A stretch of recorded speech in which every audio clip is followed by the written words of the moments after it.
Bismillahirrahmanirrahim. Assalamualaikum warahmatullahi wabarakatuh. Pada hari ini saya akan membentangkan berkenaan dengan kajian yang bertajuk Pembudayaan Amalan Membaca Al-Quran dalam kalangan siswa guru Institut Pendidikan Guru Kampus Datuk Razali Ismail.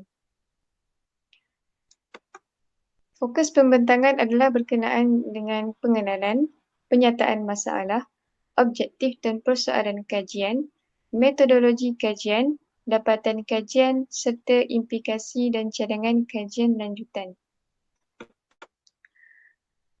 Bagi pengenalan, yang pertama, Al-Quran mampu untuk membentuk jati diri yang teguh, berakhlak dan berilmu menurut Rohana Zakaria et al. 2014.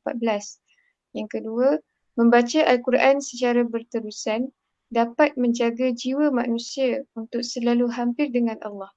Dr. Majdi Al-Hilali. Kemudian yang ketiga, Al-Khalidi menyebut bahawa membaca adalah perkara utama untuk berinteraksi dengan Al-Quran. Hasnan Kasam et al. 2017. Seterusnya bagi penyataan masalah. Yang pertama, kurangnya penekanan terhadap amalan membaca Al-Quran dalam kehidupan menurut Azharuddin Awang et al. 2011. Yang kedua, pelajar Politeknik Kuala Terengganu mempunyai kesedaran tinggi terhadap amalan membaca Al-Quran. Namun tahap pengamalan masih rendah menurut Wati Muhammad dan Mazuki Salim 2013.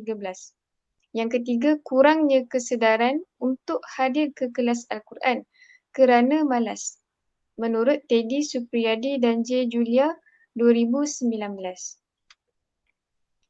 Kemudian bagi objektif dan soalan kajian, yang pertama objektif untuk kajian ini adalah mengenal pasti tahap kesedaran siswa guru terhadap pembudayaan bacaan Al-Quran. Soalannya adalah, apakah tahap kesedaran siswa guru terhadap pembudayaan bacaan Al-Quran? Jadi hipotesisnya tiada dan analisis adalah secara deskriptif. Yang kedua, objektif yang kedua adalah mengenal pasti tahap pengamalan siswa guru terhadap pembudayaan amalan membaca Al-Quran. Persoalan kajian, apakah tahap pengamalan siswa guru terhadap pembudayaan amalan membaca Al-Quran? Hipotesis tiada, maka analisis adalah secara deskriptif. Kemudian yang ketiga, mengenal pasti hubungan antara tahap kesedaran dan pengamalan siswa guru terhadap pembudayaan amalan membaca Al-Quran. Persoalan kajian, adakah terdapat hubungan antara tahap kesedaran dan pengamalan siswa guru terhadap pembudayaan amalan membaca Al-Quran? Justeru hipotesis bagi persoalan ini adalah ada hubungan antara tahap kesedaran dan pengamalan siswa guru terhadap pembudayaan amalan membaca Al-Quran. Jadi analisis bagi data ini adalah secara inferensi. Kemudian yang keempat, mengenal pasti sama ada terdapat perbezaan signifikan antara tahap pengamalan dengan ambilan siswa guru. Jadi persoalan kajian ini adalah, adakah terdapat perbezaan signifikan antara tahap pengamalan membaca Al-Quran dengan ambilan Jun 2017 dan Jun 2019. Jadi hipotesisnya dinyatakan tidak terdapat perbezaan signifikan antara ambilan Jun 2017 dan Jun 2019. Analisis adalah secara inferensi.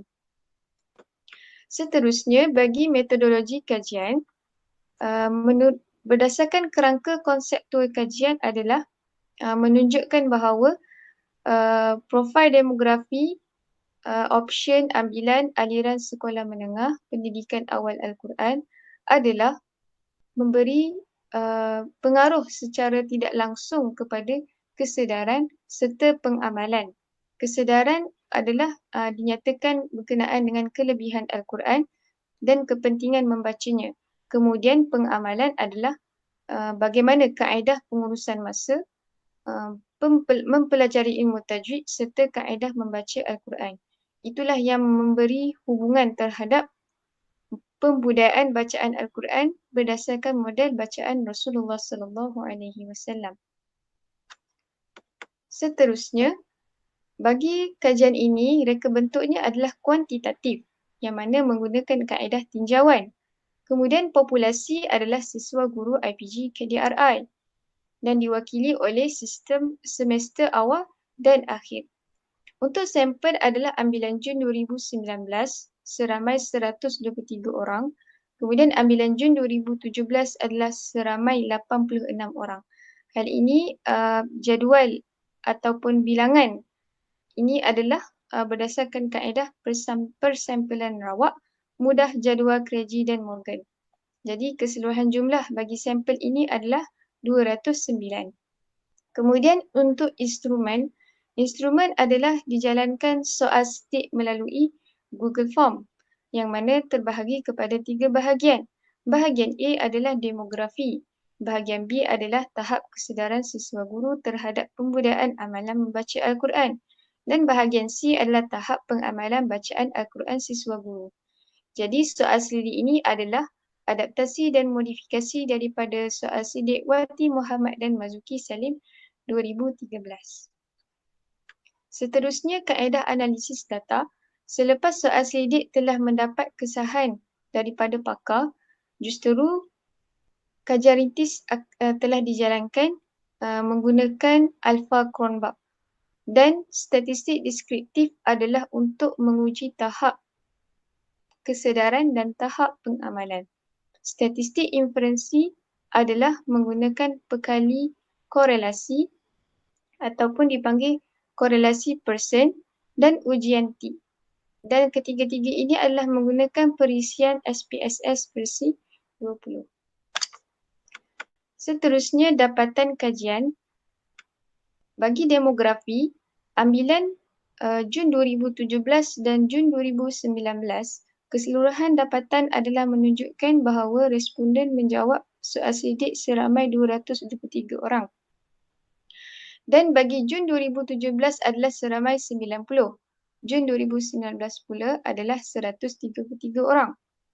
Kemudian bagi option pendidikan Islam adalah seramai 118 orang yang menunjukkan majoriti responden adalah dalam kalangan option pendidikan Islam. Kemudian sains adalah seramai 34 orang, TESOL seramai 39 orang dan bahasa Melayu adalah seramai 32 orang. Seterusnya, aliran pendidikan menengah. SABK, SMKA mencatatkan seramai 128 bilangan sampel dan hal ini menunjukkan bahawa siswa guru yang mengambil aliran pendidikan menengah agama adalah paling ramai. Kemudian SMK yang mengambil kelas kemahiran Al-Quran adalah 15 orang, SMK seramai 29 orang, kemudian SBP seramai 22 orang, MRSM seramai 8 orang, MRSM Ulul Albab 4 orang, SBPI 10 orang dan SMAP adalah seramai 7 orang.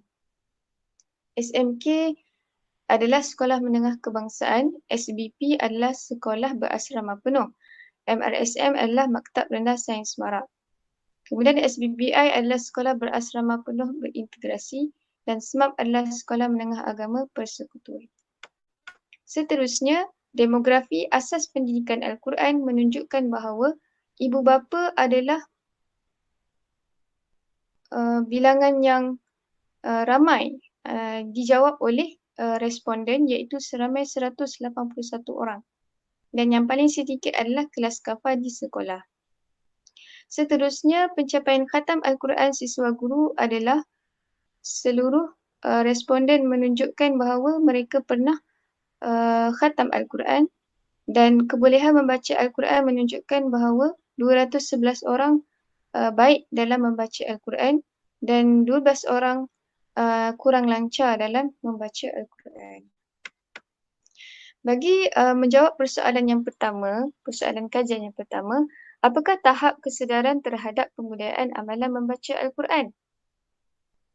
Dapatan menunjukkan bahawa keseluruhan min tahap kesedaran adalah 4.9457 yang menunjukkan tahap yang tinggi dan interpretasi skor min adalah berdasarkan Sanger et al. 2007. Dan Apa yang diwarnakan adalah berdasarkan jadual ini adalah mencatatkan skor min yang paling tertinggi antara item kesedaran yang mempunyai 9 item yang mana dapat meningkatkan keimanan, dapat mendekatkan diri kepada Allah dan mengetahui ganjaran membacanya. Seterusnya, apakah tahap pengamalan terhadap amalan membaca Al-Quran siswa guru? Dapatan menunjukkan bahawa keseluruhan min adalah 4.2477 iaitu tahap yang tinggi.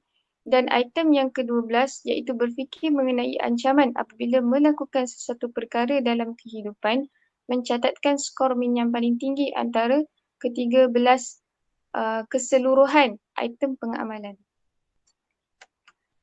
Kemudian soalan yang ketiga, adakah terdapat hubungan antara tahap kesedaran dan pengamalan siswa guru terhadap pembudayaan amalan membaca Al-Quran? Dapatan menunjukkan bahawa terdapat hubungan antara kedua-dua pemboleh ubah tetapi rendah berdasarkan jadual interpretasi korelasi oleh Alias Barber 1992.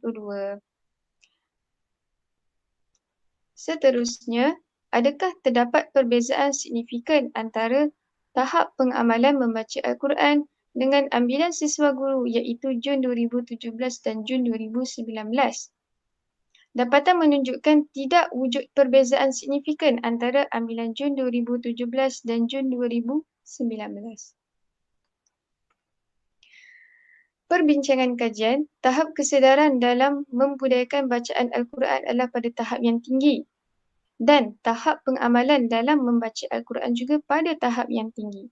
Kemudian, terdapat hubungan antara tahap kesedaran dan pengamalan. Dan akhir sekali, tidak terdapat perbezaan signifikan antara tahap pengamalan dengan ambilan Jun 2017 dan Jun 2019. Implikasi dapatan kajian bagi siswa guru menunjukkan keperluan pengukuhan kesedaran melalui pengamalan. Kemudian bagi pensyarah Jabatan Pengajian Islam dan Moral, mendapat gambaran tahap kesedaran dan pengamalan siswa guru terhadap amalan membaca Al-Quran. Kemudian bagi pihak IPGM, perlunya pemerkasaan program untuk membudayakan amalan membaca Al-Quran dalam kalangan siswa guru.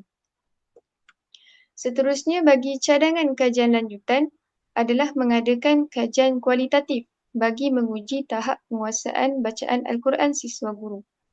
Dan yang kedua, mengaitkan hubungan antara tahap pengamalan dengan option dan juga latar belakang pendidikan Al-Quran dalam hipotesis kajian. Sekian, terima kasih. Assalamualaikum warahmatullahi wabarakatuh.